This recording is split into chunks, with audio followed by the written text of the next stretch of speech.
Out of list. Welcome guys, Labels ideal by available. Video में You Oppo swipe का up then phone right इसके view. अंदर आपको hang touch की problem आ गई है, तो आप कैसे शॉर्ट आउट करेंगे ये मैं बता देता हूँ। बहुत ईजी है, सेम तरह से प्रोसेस करना आप इजीली लैंग्वेज की प्रॉब्लम को शॉर्ट आउट कर लेंगे। जो स्टेप मैं आपको बताऊंगा वो सेम फॉलो करना है और आपकी लैंग्वेज जो है वो चेंज हो जाएगी, सेटिंग चेंज हो जाएगी। अभी ये जो है मैं सेटअप कर रहा हूँ तो पूरी टच जो है ये हैंग हो रखी है और ये जो है प्रॉपर वर्क नहीं कर रहा। तो इसके लिए जो है आपको सेटिंग वाले ऑप्शन को सिलेक्ट करना पड़ेगा। और एक बात और, ये टच जो है आपकी 2 फिंगर से ही चलेगी, क्योंकि सिंगल फिंगर पे जो है ये वर्क नहीं करेगा। अभी मैं 2 फिंगर चलाऊंगा तो ये देखिए ये टच वर्क कर रही है, ठीक है। तो सेटिंग वाले ऑप्शन सिलेक्ट कर लेंगे और इस पर डबल प्रेस करेंगे तो ये ओपन हो जाएगा।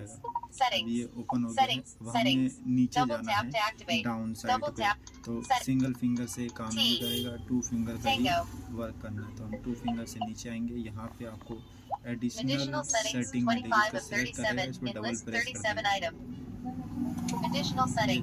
ये देखिए ये है, यहाँ पे आपको नीचे मिलेगा एक्सेसिबिलिटी, इसको सिलेक्ट करेंगे, डबल प्रेस कर देंगे। यहाँ पे ये ऑप्शन आई है। आप ऊपर देखेंगे एक्सेसिबिलिटी शॉर्टकट ऑफ है, एक्सेसिबिलिटी मेन्यू ऑफ है, सेलेक्ट टू स्पीक ऑफ है, टॉलबैक हमारा ऑन है, जिसकी वजह से ये सारी प्रॉब्लम क्रिएट हो रही है। तो हम इसको जो है सिलेक्ट कर लेंगे और इसे डबल प्रेस कर देंगे। यहाँ पे 2 ऑप्शन मिलेंगे, ठीक है। तो जो फर्स्ट वाला ऑप्शन है आपको उसको सिलेक्ट करना है, सिलेक्ट करके इस पर डबल प्रेस करेंगे। यहाँ पे टर्न ऑफ का ऑप्शन आ गया है, इसको हम सिलेक्ट करेंगे और इसे डबल प्रेस कर देंगे। और ये जो हैंग टच की प्रॉब्लम थी ये आपकी सॉर्ट आउट हो गई है। तो गाइस वीडियो अच्छी लगे तो चैनल को जरूर सब्सक्राइब करना। Thanks for watching.